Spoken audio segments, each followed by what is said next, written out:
Now, we have been hearing that more and more Americans, particularly of a higher education level, are moving away from domestic news sources. And interestingly, I hear they've been tuning into British outlets like the BBC and The Guardian. Are you hearing the same thing? And from your perspective on the ground, who is making this shift and why? Well, it's a bit of a humble brag, but yes, we have been hearing the same thing, which is great news for us. I think one good example is, I think that we've gone from, I mean, there's always been a name recognition for the BBC. We're over 100 years old, but we're seeing that engagement now as well. If you just think about the first interview President Biden granted post White House, it was to the BBC. When we're out and about, I mean, we were most recently in Washington, we had the spring meetings of the IMF and the World Bank. And, anecdotally speaking to a lot of CEOs and economists and so on, they say that they're turning to us, particularly when they're in the US, because, as you well know, we're living in such a fractured society right now, polarized media landscape. And BBC has always had these values of, impartiality and fairness and accuracy. And they might not sound that sexy, but I think all of a sudden people are finding when they don't want the spin that there's this renewed interest, which is great for us because we've doubled our staff size in newsrooms recently. Wow. How in against the DC trend bureau. is that? So it is against the trend, you're right. And, we've gone from live programming of 1 hour every night to 4 hours. We've got newsletters which are targeted at US audiences as well. So we've really been expanding our footprint. Hopefully it's paying off. Okay, so you've doubled the newsroom, expanded your newsletters as well, right? Mm-hmm. So there's more outreach. Yes. So how has that strategy helped the BBC build trust and grow its footprint in such a polarized media environment? Americans want news from sources they consider to be just like them. But Helena, you don't sound just like them. I mean, it's a really good question. I mean, I guess for reporters, it's all about access, isn't it? That's what you want. You want to be able to go on the ground. You want people to tell you their stories. And I think for the most part, during the campaign, for example, that we've had recently in the presidential election, I've been able to say, Helena Humphrey, BBC News, do you have a moment to share how you're feeling? And they've said, oh, yeah, sure. We know the BBC. We're also simulcast on PBS here, so they know us from that angle, which has been great. But then also, I think, for people who are globally curious, in that way, BBC kind of offers something different. I think, for us as reporters and as anchors, it's a tremendous privilege to be able to have breaking news if it's in Sudan or Syria or Ukraine, and actually literally within minutes get one of my esteemed colleagues up on air to tell us the latest. We don't have to wait for them to fly in. We've got more correspondents around the world than any other network. And so I think it's also a meeting place for people in that regard as well, who want to get out of this, their echo chamber or what we're seeing in the US right now. Really phenomenal and such a good news story because you never hear of newsrooms expanding. And so that's wonderful news to hear. Long may it last. Touch wood, touch wood. Now, if more Americans are consuming news through a British lens, how might this influence American culture over time? And how may it actually influence the BBC in turn and its editorial approach? Such a good question. I mean, I'd be reluctant to say that as proud of the BBC as I am, that we are necessarily influencing such a vast, diverse country, like the United States. But certainly, I mean, you see that cultural recognition because the BBC obviously is more than just its newsroom and so on. You bond with people over things like Killing Eve or Peaky Blinders, I mean, which are, of course, produced by the BBC. So there are those kind of cultural touchstones, I would say, there. But I also think, and again, when I talk about that polarized environment in the US, I mean, we're talking about friends and families not speaking right now. I'm sure you've heard about that. People not having Thanksgivings together, for example. It's so sad. And so it's this kind of, I think in some cases, journalistic detox, if you will, where you can come and again, it's no spin, facts first. And I think that's what we offer. And, I think we are seeing more people come to us for that. I'm a big believer that we change as a result of those around us. You've been in the US, is it 4 years now? A little longer? Yeah, 3.5 years, Right. yeah. Okay. So how have you changed? Do you say folks now? Has that worked its way in? And how are you, folks? I almost feel slightly embarrassed saying it, but you do change, and you do find yourself, Yeah. you becoming a bit of a cultural chameleon. I mean, journalism's also about connecting with people, isn't it? And that kind of empathy. So when you are asking people to speak to you about a sensitive topic like politics, or, unfortunately, oftentimes in journalism, you're speaking to people on some of the worst days of their lives. You are saying, oh, I'd love to know what you folks think. And you feel a bit like Tim Walz doing it, but it's a way of being kind of down to earth, isn't it? And I think that works quite well. Compared to, I think there's a difference between, American society is perhaps a little bit more optimistic, I think, than British society. I think some people question whether it's authentic. Some Europeans will say, oh, well, do Americans really mean it when they say, have a great day? I don't really mind whether they do or not. And I think for the most part they do, Right. actually. It's a tough world out there. And I'll take a bit more optimism, where I can get it. So, yeah. So sorry, just let me follow up on that. Do you, in the 3.5 years, as impartial as the BBC is, absolutely, we're all human and we all have perspectives. That's inevitable. Right. Can you share anything where your perspective, your empathy, your understanding has changed a little bit, at least, as a result of having lived in America for those years, where you thought, see, those folks, I didn't realize they are thinking and they are caring about something in a different way completely than I thought before I got here? Yeah, that's a really good question. I think one thing that struck me the most when I moved to the US was the convening power of religion. In terms of, I think people are more likely to show up and to practice their beliefs, to identify with their religion more openly. I think religion filters into political debate more often in terms of the kind of conversations we're having about laws in this country. And I think coming from the UK, I think more often we don't look at it with that same level of seriousness that I think that you have to here in the United States. And so that's definitely something that's kind of, I've recognized over time, this is important to a lot of people. What you say about the difference between British and American culture really resonates, because one of the reasons why I love going to the US is I actually love the friendliness of Americans and how you make conversation if you're in a lift and people say good morning. And, I think in the UK you could get arrested if you're sort of a bit too friendly, especially on the tube. Don't get anyone on the tube. Absolutely. And I quite like also the optimism. And a lot of friends of mine who are entrepreneurs, they always say that they just feel that the US has such a wonderful regard for entrepreneurs, and particularly the attitude to failure. It's like, yeah, you failed, get up again and try again. Whereas I think in the UK we can be a little bit snarky about failure, and so Yes. but that's what I love. I find it's quite infectious, the optimism, the positivity, and the and just the sort of how strangers are friendly. And I think that's just lovely. I think we totally should do it agree. more. We should do it more. Now, Totally.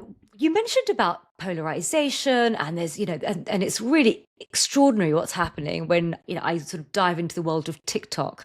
And, you also talk about these complex forces shaping women's roles, for instance, today. And you've got, something I stumbled across on TikTok a few years back, the trad wife movement. To the growing, and you've got the growing economic pressures that women face, and and you have obviously sort of the feminists of yesteryear and the many waves of feminism that we've had.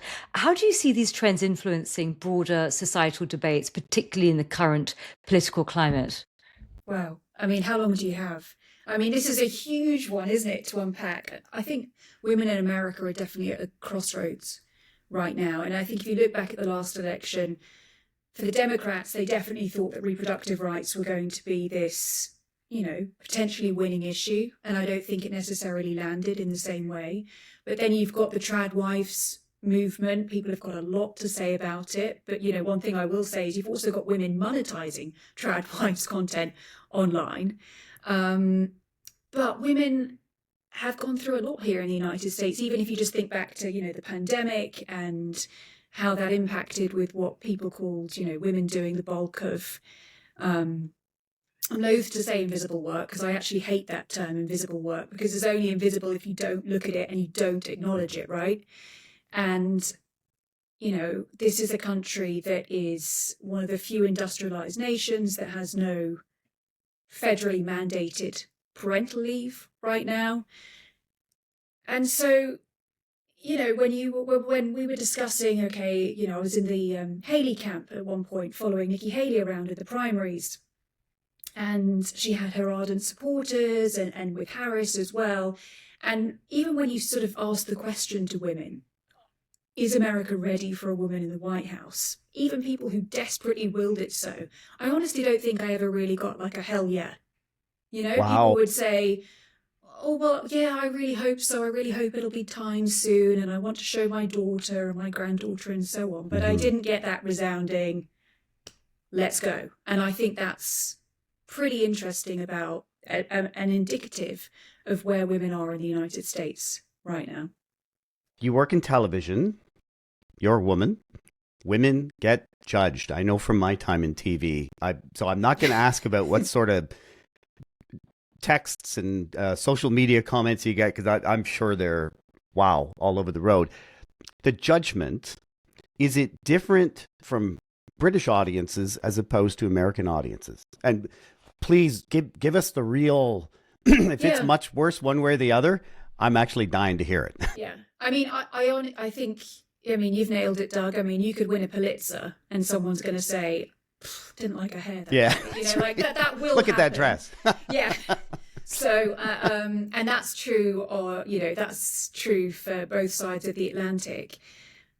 But honestly, in my experience, I would say, one of the things I appreciate about the United States is I think there's an ability to hold women in a more complex way, in terms of, women can dress in a way that I think is, powerful or glamorous or choose not to.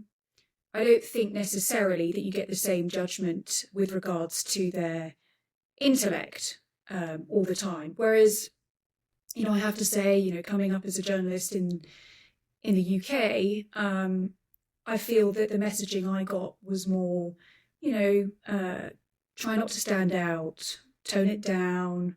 In some cases, shrink yourself or cut your hair. That was when I was told. Cut your hair. Or don't cut your hair. One or the other. Yeah, it was always cut your hair. And I always thought, like, what does my long hair or whatever it could be, shaved head or braids, what does that have to do with the power of that journalism? And I think for people, if that really does impact how you view journalism and a certain piece of reporting, that might be a you problem. Maybe you should think about, I just think that, hopefully we're moving past that point. But that was some of the messaging that I got that I'm kind of determined to plow on past. That time is over, hopefully. But that's just, some of the differences I think that I noticed. I think that's really true, because I think sometimes in the UK, for instance, if you want to sort of, go down a sort of an intellectual route, they expect you to dress like Angela Merkel.